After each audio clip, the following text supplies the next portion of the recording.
Hoje estamos analisando um caso do início do século XX, então sente-se enquanto vamos para os Estados Unidos da América.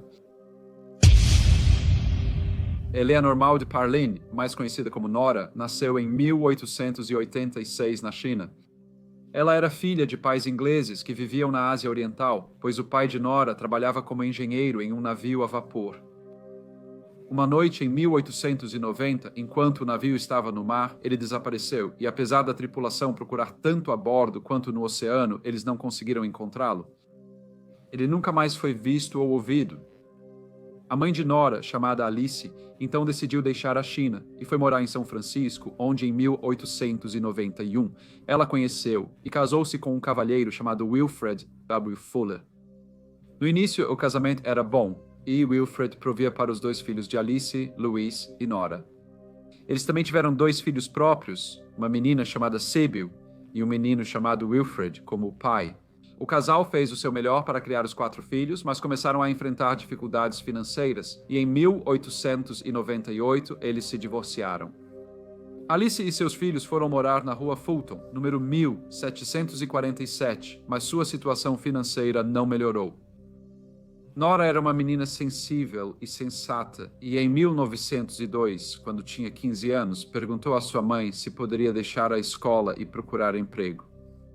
Ela achou que isso aliviaria as preocupações financeiras familiares.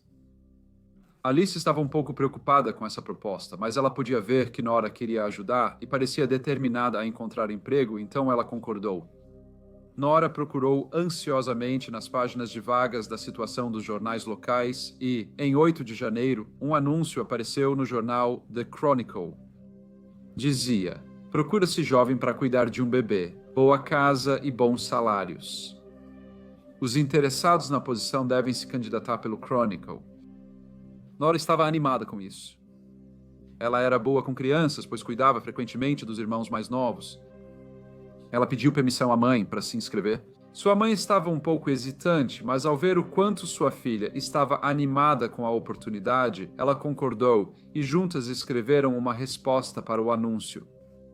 3 dias depois, no sábado, dia 11 de janeiro, Nora recebeu uma resposta de um homem chamado John Bennett.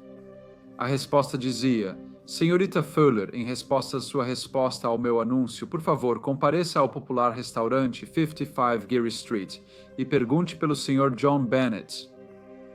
Por favor, venha às 1h. Se não puder vir à 1, venha às 6. Sábado chegou e pouco depois das 5 da tarde, Nora se despediu de sua mãe, irmãos e irmã e, segurando a mensagem do Sr. Bennett, nervosamente fez seu caminho até o restaurante na rua Geary, número 55. A mãe de Nora ficou em casa com os outros 3 filhos.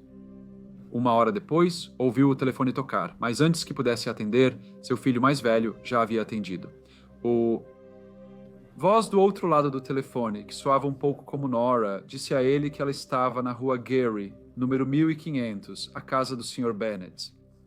Disseram-lhe que a posição era dela e queriam que começasse imediatamente.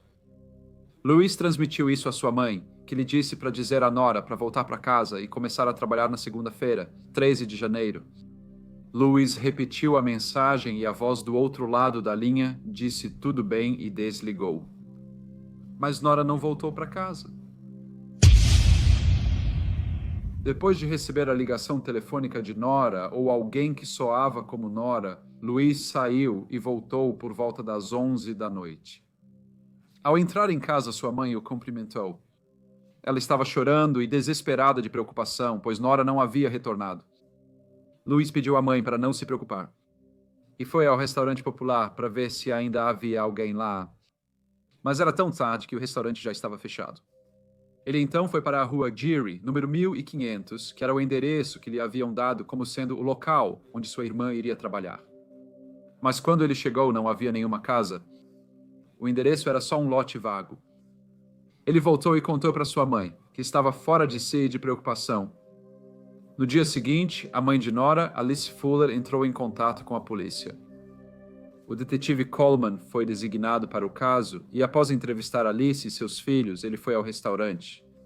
Ele falou com o proprietário, um cavalheiro bem conhecido chamado Sr. F. W. Crone. Ele contou ao detetive que, no dia 11 de janeiro, por volta das 5:30 da tarde, um homem que ao longo dos anos havia visitado o restaurante em várias ocasiões, veio ao balcão e afirmou que estava esperando uma garota para encontrá-lo lá. Então, se alguém perguntasse pelo Sr. John Bennett, deveriam ser direcionados à mesa onde ele estava sentado. No entanto, tal garota nunca chegou e o homem partiu. Sr. Crone acrescentou, mas ele viu este homem andando para cima e para baixo na rua por um tempo depois, mas alguns minutos depois, ele havia desaparecido. O detetive pediu que ele descrevesse John Bennett, e o Sr. Crone disse que ele parecia ter cerca de 40 anos, média em torno de 1,75 m de altura, e provavelmente pesava cerca de 77 quilos. Ele tinha um bigode marrom e estava muito bem vestido.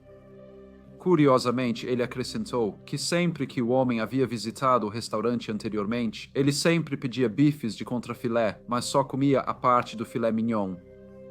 A equipe achou isso um pouco estranho e entre eles sempre se referiam a ele como filé mignon. 3 dias depois, com apenas a pista do restaurante, a polícia informou os jornalistas locais sobre o desaparecimento. O detetive Coleman entrevistou Mad Graham, de 17 anos, que tinha sido uma boa amiga de Nora desde junho de 1901, quando ela havia se hospedado na casa dos Fuller por um curto período. Ela contou ao detetive que Nora frequentemente falava com ela sobre um amigo que ela tinha cujo nome era Bennett. Ela disse que Nora regularmente telefonava para ele e uma vez disse à sua mãe que ela e Mad estavam indo ao teatro, quando na verdade Nora estava encontrando o Sr. Bennett. Mad sugeriu que o anúncio poderia ter sido algum tipo de truque concebido pelo Sr. Bennett e Nora para que eles pudessem fugir juntos. Outro cavalheiro chamado Sr. Mink, que administrava uma mercearia local, disse ao detetive que Nora regularmente fazia ligações telefônicas de seu telefone para alguém em um hotel. Ele achou isso estranho, pois sabia que ela tinha um telefone em casa, mas apesar das informações adicionais e do interesse da imprensa, a polícia não estava mais perto de encontrar Nora Fuller. No dia 8 de fevereiro, um cobrador de aluguéis chamado Fred Crawford, que trabalhava para a agência imobiliária chamada Umson Co., relatou que uma propriedade recentemente alugada na rua Sutter, número 2211, ainda não havia sido ocupada.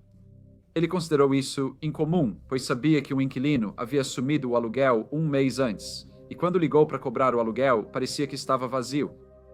O gerente pediu a Fred Crawford e a outro funcionário chamado Sr. Dean para retornar à propriedade para ver por que o inquilino não havia se mudado. Ele entregou uma chave reserva, orientando que caso a propriedade parecesse vazia, usassem a chave para entrar e verificar a situação. Os 2 homens chegaram à rua Sutter, número 2211. Eles bateram, mas ninguém respondeu. Eles notaram que não havia móveis no térreo e, após uma breve discussão, decidiram entrar na propriedade. Eles olharam ao redor e parecia que ninguém estivera lá por um tempo. Não havia fogão, pratos nem comida. A propriedade estava úmida e havia um cheiro estranho, bastante desagradável. Eles subiram as escadas onde viram que havia alguns móveis, mas nenhuma evidência de que a propriedade estava ocupada. Quando foram para um quarto nos fundos, viram que a porta estava fechada. Era estranho, pois as outras portas foram deixadas abertas. Fred abriu lentamente e espiou para dentro. O quarto estava escuro, com as cortinas fechadas, mas ele via alguns objetos coloridos no chão. Fred e Sr. Dean sentiram que havia algo estranho em toda a configuração, então saíram rapidamente do prédio, mas sua experiência e intuição os fizeram pensar que precisavam ver o que estava dentro da sala dos fundos. Eles se sentaram e consideraram o que fazer, quando na esquina da rua viram um policial chamado Oficial Gill. Eles correram até ele e pediram que os acompanhasse de volta à casa. Ele concordou e os 3 adentraram a propriedade. Liderados pelo oficial, eles subiram as escadas e entraram no quarto dos fundos. O oficial Gill caminhou até a janela para abrir a cortina e quando a luz entrou, sua atenção se voltou para as camas, onde estava o corpo de uma jovem garota, coberto por lençóis brancos imaculados. O oficial Gill percebeu imediatamente que a falecida poderia ser a garota desaparecida, Nora Fuller, então selou a propriedade e relatou de volta à estação. Os detetives logo chegaram e realizaram uma busca minuciosa na rua Sutter, número 2211. Não havia muito lá, apenas um cobertor dobrado, uma colcha na cama e uma cadeira no canto do quarto. Na sala, eles encontraram um charuto descartado e uma garrafa quase vazia de uísque. Também foram encontradas muitas cartas endereçadas ao Sr. Sepp B. Hawkins, muitas das quais eram de lojas de móveis. Uma coisa que particularmente interessou a polícia foi uma carta endereçada ao Sr. Hawkins e com o carimbo de postagem do dia 21 de janeiro, que era 10 dias depois que Nora Fuller foi vista pela última vez. A carta foi aberta e cuidadosamente colocada nos casacos da garota falecida. Contudo, não havia nenhum rastro do cartão postal que Nora recebeu de John Bennett. A senhora Alice Fuller identificou as roupas como pertencentes à sua filha e, quando teve a tarefa traumática de identificar o corpo, confirmou que era Nora. Foi ordenada uma autópsia e concluiu-se que a causa da morte foi estrangulamento. Um toxicologista examinou o estômago da falecida e não encontrou evidências de drogas ou venenos. Os jornais têm noticiado sobre a menina desaparecida desde o dia 16 de janeiro, e isso se tornou um tópico de conversa em São Francisco. Agora, no entanto, era considerado um caso de alto perfil, e um detetive renomado chamado John Seymour assumiu o controle da investigação. A polícia encontrou a bolsa de Nora, que continha um cartão de visita de um cavalheiro chamado Sr. M. Severbrink. Ele foi rastreado, mas rapidamente eliminado de suas investigações, pois ele havia navegado para a China 3 horas antes de Nora sair de casa em 11 de janeiro. O detetive Seymour voltou sua atenção para John Bennett e C. B. Hawkins. Mas quem eram esses dois personagens evasivos? Ele falou com a equipe do escritório de imóveis da Umpson Coase, que era a agência responsável por encontrar um inquilino para a propriedade onde Nora foi encontrada. Seus registros mostraram que no dia 8 de janeiro, um homem chamado Sr. C. B. Hawkins visitou o escritório e perguntou sobre a possibilidade de alugar a propriedade na rua Sutter, número 2211. A equipe se lembrou dele como um cavalheiro muito bem vestido, e ele concordou em alugar a casa, mas disse que não podia fornecer referências, pois era novo em São Francisco. No entanto, ele pagou 1 mês de aluguel adiantado. Então o contrato foi elaborado e o cavalheiro o assinou no nome de C.B. Hawkins. A equipe lembrou que durante suas conversas com ele havia dito que estava atualmente hospedado com sua esposa no Hotel Golden West. A descrição que a equipe deu deste cavalheiro era quase idêntica à descrição do Sr. John Bennett, dada pelo proprietário e equipe do popular restaurante. Quando a polícia verificou o Hotel Golden West, o funcionário chamado Edward Petrie não encontrou nenhum registro de um hóspede com o nome de C. B. Hawkins, mas ele confirmou que um homem com esse nome havia enviado correspondência para lá. O detetive então começou a rastrear os móveis da casa. Havia apenas alguns itens, mas o agente imobiliário confirmou que a casa estava vazia quando o inquilino tomou posse dela. Eles visitaram a loja de móveis J.C. Cavanagh, na rua Mission, 848, onde descobriram que no dia 9 de janeiro, um cavalheiro bem vestido, que correspondia à descrição do homem conhecido como Hawkins ou Bennett, entrou na loja e disse que temporariamente desejava mobiliar um quarto. Ele comprou 2 travesseiros usados, um par de cobertores e alguns lençóis. O homem disse ao assistente que os itens só deveriam ser entregues à noite. Ele deu o endereço de 2211 Sutter Street. Ele foi lembrado pela equipe da loja, pois tinha chapéus de seda muito elegantes. O entregador contou ao detetive Seymour que quando levou os itens para o endereço, o homem que ainda estava usando os chapéus atendeu a porta e instruiu-o a apenas deixar os itens no corredor. O que ele fez e saiu. A cama e a cadeira foram rastreadas até a Standard Furniture Company na rua Mission, número 745. A equipe confirmou que o cavalheiro que comprou os itens no dia 10 de janeiro e a descrição que deram dele correspondia à de Hawkins ou Bennett. Eles se lembraram que ele estava preocupado que o colchão fosse substituído por um de qualidade inferior, então o vendedor disse ao homem para escrever suas iniciais nele. O homem então pegou um lápis pesado e em letras grandes escreveu CBH no colchão.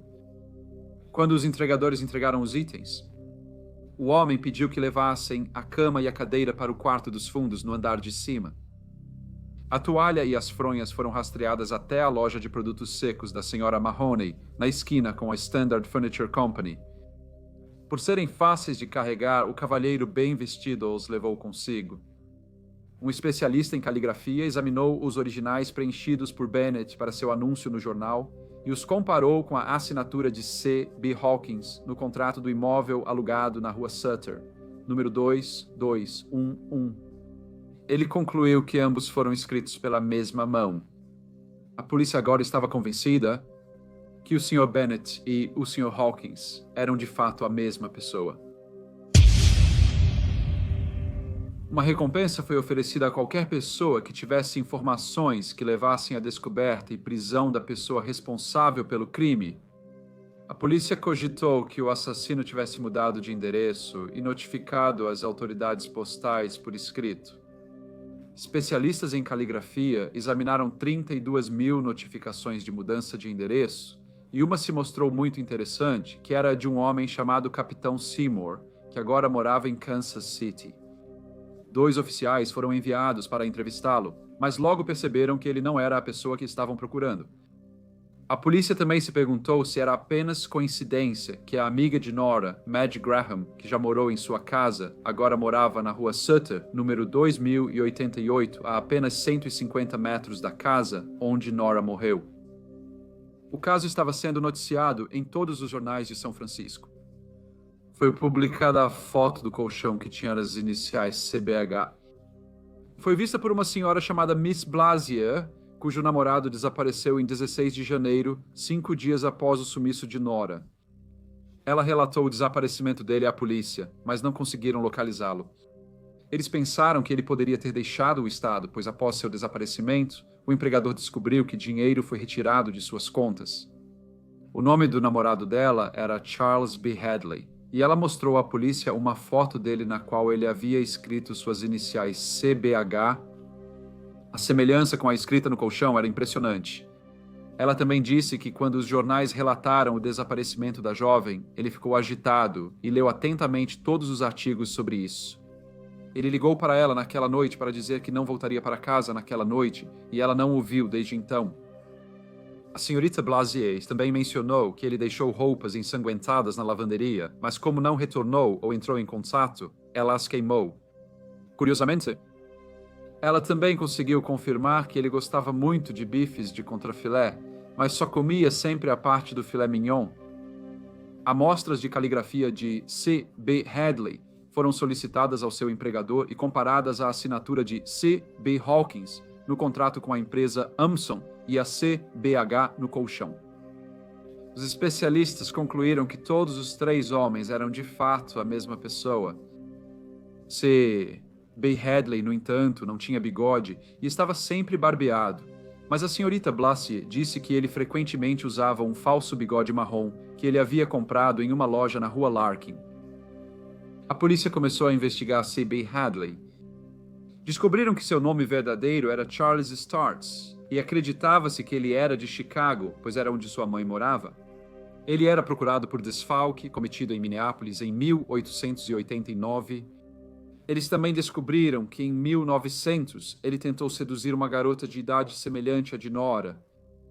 A história da morte de Nora Fuller e a caça ao homem conhecido como Hawkins, Bennett, Hadley ou Starts agora havia alcançado a atenção de jornais em todo o país, e a polícia estava confiante de que com toda a cobertura eles logo seriam capazes de localizar e prender o suspeito. Infelizmente, a confiança deles foi breve, pois não houve relatos de avistamentos dele. Com o passar do tempo, os jornais passaram para outras histórias, e a polícia destinou menos oficiais para o caso de Nora, pois eles eram necessários em outras investigações. O caso de Nora Fuller permanece sem solução, e o que aconteceu com o homem que atendia pelo nome de Hawkins, Bennett, Hadley ou Start ainda permanece um mistério. Olá a todos e muito obrigado por ouvirem.